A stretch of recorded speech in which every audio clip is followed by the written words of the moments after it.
రాజధాని అమరావతిని కలిపే సీడ్ యాక్సెస్ రోడ్డు నిర్మాణ పనులు వేగం పుంజుకున్నాయి. ఈద్రీ రోడ్ను పాత జాతీయ రహదారికి అనుసంధానం చేసేందుకు కేఎల్ రావు కాలనీ వద్ద కృష్ణా పశ్చిమ డెల్టా ప్రధాన కాలువపై స్టీల్ వంతెన నిర్మించబోతున్నారు. స్టీల్ బ్రిడ్జ్ నిర్మాణ పనులను ఎన్సీసీ సంస్థ 70 కోట్ల రూపాయలతో ప్రారంభించింది.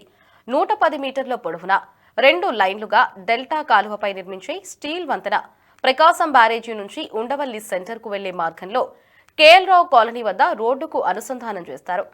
ఇక రాజధాని అమరావతికి వెళ్లే వాహనాలు కృష్ణా కరకట్ట మీద కాకుండా నేరుగా స్టీల్ వంతెన మీదుగా సీడ్ యాక్సెస్ రోడ్ నుంచి వెళ్లిపోయే విధంగా వంతెన నిర్మాణం ప్రారంభించారు. ఇందుకు అనుగుణంగా పీడబ్ల్యూడీ వర్క్షాప్ వద్ద వంతెనకు సంబంధించిన పిల్లర్ల నిర్మాణ పనులు చేపట్టారు. దీని పనులు 3 నెలల్లో పూర్తి చేయనున్నారు. ఇక స్టీల్ బ్రిడ్జ్ నిర్మాణ పనులు ఏ విధంగా జరుగుతున్నాయో మరింత సమాచారం మా సిటీ 24/7 ప్రతినిధి గాలి బంధిస్తారు. అమరావతి రాచమార్గమైన సీడ్ యాక్సిస్ రోడ్లో కీలక నిర్మాణానికి రాష్ట్ర ప్రభుత్వం శ్రీకారం చుట్టింది. అదే స్టీల్ బ్రిడ్జ్ నిర్మాణం. ప్రస్తుతం అదే ప్రదేశంలో ఉన్నాను. అక్కడ నిర్మాణ పనులు ఎలా జరుగుతున్నాయి, ప్రస్తుతం నిర్మాణానికి సంబంధించి ఎలాంటి చర్యలు తీసుకుంటున్నారని కూడా మీకు చూపించే ప్రయత్నం చేస్తాను. ప్రస్తుతం నేను అదే ప్రదేశంలో ఉన్నాను. ప్రధానంగా ఉండవల్లి దగ్గర ఉన్న కేఎల్ రావు కాలనీ ఏదైతే ఉందో ఆ ప్రదేశంలోనే ఇందుకు సంబంధించిన స్టీల్ బ్రిడ్జ్ నిర్మాణం జరగబోతుంది. మొత్తం 110 మీటర్ల పొడుగుతోని ఇందుకు సంబంధించిన స్టీల్ బ్రిడ్జ్ ని నిర్మించబోతున్నారు. ఇందుకు సంబంధించి ఇప్పటికే ఎన్సీసీ సంస్థకు రాష్ట్ర ప్రభుత్వం బాధ్యతలు అప్పచెప్పడం జరిగింది. రాబోయే 2-3 నెలల్లో కూడా దీన్ని పూర్తి చేసేది కూడా టార్గెట్ పెట్టింది. మొత్తం 70 కోట్లతో వీటిని నిర్మిస్తూ ఉన్నారు. ప్రస్తుతం స్టీల్ బ్రిడ్జ్ కి సంబంధించి చూసినట్టయితే ప్రధానంగా ఏదైతే ఉందో కృష్ణా డెల్టాకు సంబంధించిన పశ్చిమ కాలువ ఏదైతే ఉందో దాని పైనే ఇందుకు సంబంధించిన స్టీల్ బ్రిడ్జ్ నిర్మాణం చేపట్టబోతున్నారు. దీని ద్వారా నేరుగా ఈ స్టీల్ బ్రిడ్జ్ ద్వారా సీడ్ యాక్సిస్ రోడ్లోని అమరావతికి వెళ్ళిపోవచ్చు. దానికి సులువుగా చేసేందుకే రాష్ట్ర ప్రభుత్వం ఈ నిర్ణయం తీసుకోవటం జరిగింది. ఏదైతే ఉందో దూరంగా మీకు చూపించే ప్రయత్నం చేస్తున్న ఉండవల్లి దగ్గర ఉన్న కేఎల్ రావు కాలనీ మొన్నటి వరకు అక్కడ భారీ ఎత్తున గృహాలు ఉన్నాయి. దాంతో పాటు నివాసానికి సంబంధించిన ఇల్లు కూడా చాలా వరకు ఉన్నాయి.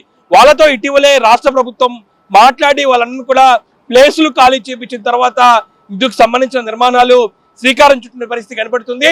నేరుగా ప్రకాశం బ్యారేజ్ నుంచి ఏదైతే మనకు కనబడుతున్న అటువైపు ఏదైతుందో కృష్ణా డెల్టా పశ్చిమ కాలువ వైపు ఏదైతే ఉండవల్లి కేఎల్ రావు కాలనీ నుంచి నేరుగా స్టీల్ బ్రిడ్జ్ మేరుగా ఈ ప్రాంతానికి రాబోయే అవకాశాలు కనబడుతున్నాయి.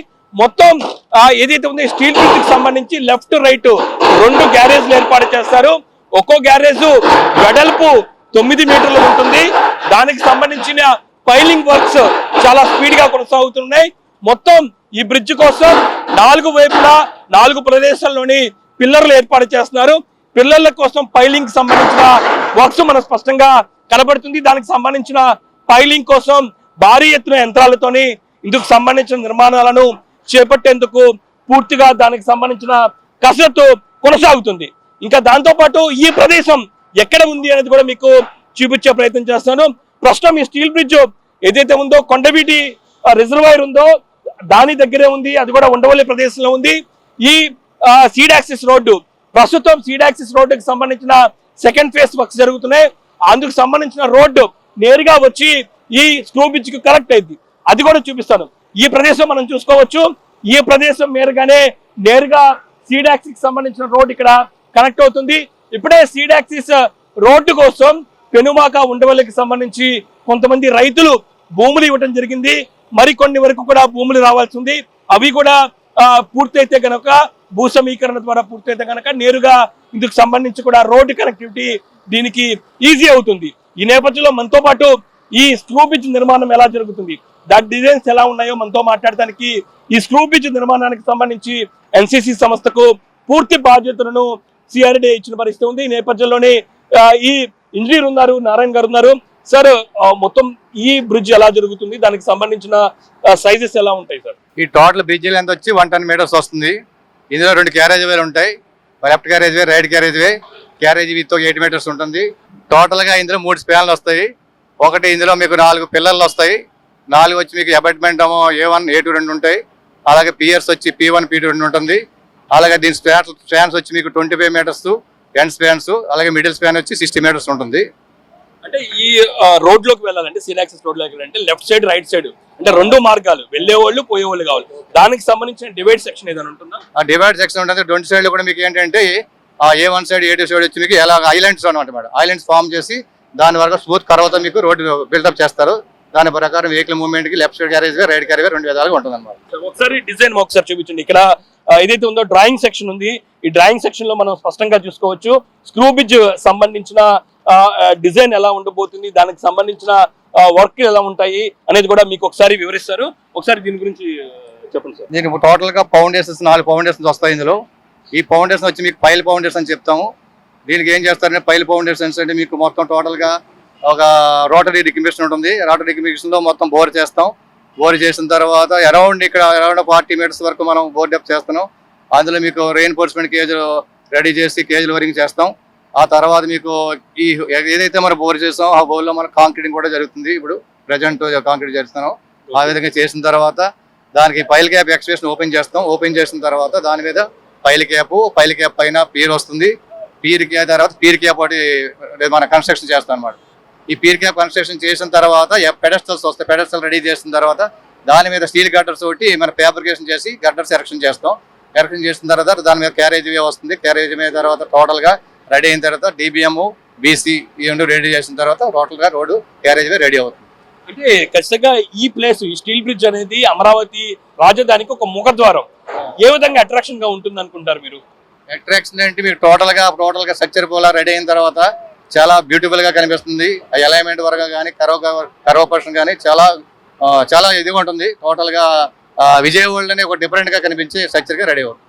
సార్ ఇప్పుడు ఖచ్చితంగా ఈ ప్లేస్ అనేది కృష్ణా వాటర్ ఎక్కడ తవ్వినా బయటకు వచ్చే ప్రదేశము. కింద స్ట్రాంగ్నెస్ కోసం మీరు ఎలాంటి జాగ్రత్తలు బ్రిడ్జ్ కోసం తీసుకుంటారు? మీకు థియేటర్గా ఏంటంటే బ్రిడ్జ్ కన్స్ట్రక్షన్ స్టార్ట్ అయ్యే ముందు సాయిల్ ఇన్వెస్టిగేషన్ రిపోర్ట్ చేస్తాం. సాయిల్ ఇన్వెస్టిగేషన్లో స్టేటా చెక్ చేసిన తర్వాత దాని ప్రకారంగా మనం డిజైన్ తయారు చేస్తాం అనమాట. డిజైన్ చేసిన తర్వాత దాని మీద విధంగా దానికి ఏ విధంగా రెయిన్ఫోర్స్మెంట్ యూజ్ చేయాలి, ఎంత డెప్త్ వెళ్ళాలి, టోటల్ డీటెయిల్స్ అన్ని మాకు డిజైన్ పరంగా వస్తాయి. ఆ విధంగా మేము ఇక్కడ చేస్తాం అనమాట. Thank you sir, thank you. ఖచ్చితంగా NCC సంస్థ అన్ని జాగ్రత్తలు తీసుకొని ఇందుకు సంబంధించిన డిజైన్స్ చేస్తుంది. ఇదిగో మీకు చూపించే ప్రయత్నం చేస్తాను. బర్కింగ్హామ్ కెనాల్ దగ్గర ఏదైతే ఉందో ఇందుకు సంబంధించి కూడా స్టీల్ బ్రిడ్జ్ నిర్మాణం జరుగుతుంది. ఇందులో చూసుకోవచ్చు మొత్తం 110 మీటర్ల పొడుగుతో దీన్ని నిర్మిస్తున్నారు. ఏదైతే ఉందో 2 సైట్స్ ఉంటాయి. దీనికి సంబంధించి 2 సెక్షన్స్ బార్కర్లు కూడా ఏర్పాటు చేస్తున్నారు. ఇవి ప్రత్యేకంగా ఒక్కొక్కటి చూసినట్టయితే 9 మీటర్లతో ఉంటుంది. ఖచ్చితంగా ఇది అమరావతి ముఖద్వారంగా ఏదైతే ఉందో సీడ్ యాక్సిస్ రోడ్డుకి ఉన్న నేపథ్యంలో ఖచ్చితంగా ఒక బ్యూటిఫుల్ గా కనిపించబోతుంది. ఒక స్పెషల్ అట్రాక్షన్ గా ఉండబోతుంది. అందుకోసం పనులు చాలా స్పీడ్ గా జరుగుతున్నాయి. మరోపక్క ఇప్పటికే మంత్రి నారాయణ ఈ ప్రదేశంలోని పూర్తిగా పరిశీలించారు. ఇటు ప్రభుత్వం CRDA, ADC నుంచి మాత్రం నిర్మాణ సంస్థలకు రాబోయే 2 నెలల్లో ఖచ్చితంగా పూర్తి చేయాలనే టార్గెట్ ఉంది. ఫిబ్రవరి ఎండింగ్ కి పూర్తి చేయాలని కూడా టార్గెట్ ఇచ్చిన నేపథ్యంలో దానికి అనుగుణంగానే ప్రస్తుతం చాలా స్పీడ్ గా వర్క్స్ జరుగుతున్నాయి. దానికి సంబంధించిన పిల్లర్ వర్క్స్ జరుగుతున్న నేపథ్యంలోని మరోపక్క ఇదే ప్రదేశంలోని ఖచ్చితంగా ఇంత భారీ మొత్తంలోని స్క్రూ బ్రిడ్జ్ ఏదైతే ఉందో స్టీల్ బ్రిడ్జ్ నిర్మిస్తున్న నేపథ్యంలో ఖచ్చితంగా దానికి ఉపయోగించే మెటీరియల్ కూడా చాలా స్ట్రాంగ్ గా ఉంటుంది. ఇందుకోసం స్టీల్ కి సంబంధించిన గేజెస్ కూడా ఇక్కడ రెడీ చేస్తారు.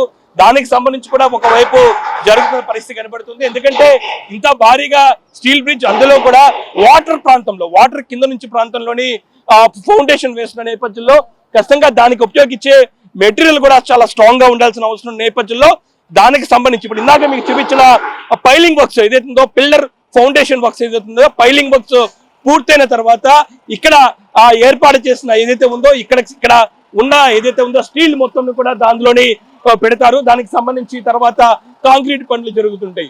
ఓవరాల్ గా చాలా అద్భుతంగా దీన్ని నిర్మించడానికి ఇప్పటికే అధికారులు పూర్తి స్థాయిలో డిజైన్ కంప్లీట్ చేసిన నేపథ్యంలో ప్రస్తుతం ఇప్పటికే సీడ్ యాక్సిస్ సంబంధించిన ఎక్స్టెన్షన్స్ పనులు చాలా స్పీడ్ గా జరుగుతున్నాయి.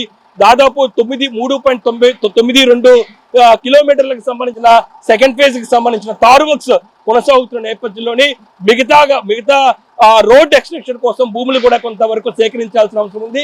ఆ ప్రక్రియ కూడా త్వరలోనే ముగిసిన తర్వాత వెంటనే ఈ స్టీల్ బ్రిడ్జ్ సంబంధించిన నిర్మాణం పూర్తి చేసుకున్న వెంటనే వాటిని నేరుగా సీడ్ యాక్సిస్ రోడ్డుకి కనెక్ట్ చేస్తారు. నేరుగా అమరావతి ఏదైతే ఉందో అమరావతికి వెళ్లేందుకు విజయవాడ నుంచి దాంతోపాటు మంగళగిరి నుంచి వచ్చే వాళ్ళు ప్రతి ఒక్కరూ ఏదైనా కరకట్ట వైపు వెళ్లకుండా నేరుగా ఈ స్టీల్ బ్రిడ్జ్ ద్వారా అమరావతి సీడ్ యాక్సిస్ ద్వారా వెళ్లే అవకాశం ఉన్న పరిస్థితి కనబడుతుంది. రాబోయే 2-3 నెలల్లో దీన్ని పూర్తి చేసే దిశ కూడా చాలా స్పీడ్ గా స్టీల్ బ్రిడ్జ్ కి సంబంధించిన వర్క్స్ చాలా స్పీడ్ గా కొనసాగుతున్న పరిస్థితి కనబడుతుంది. ఇది స్టీల్ బ్రిడ్జ్ కి సంబంధించిన నిర్మాణానికి సంబంధించిన అప్డేట్. కెమెరా పర్సన్ రంగాతో కాలిప్షన్ 4 into 7 అమరావతి.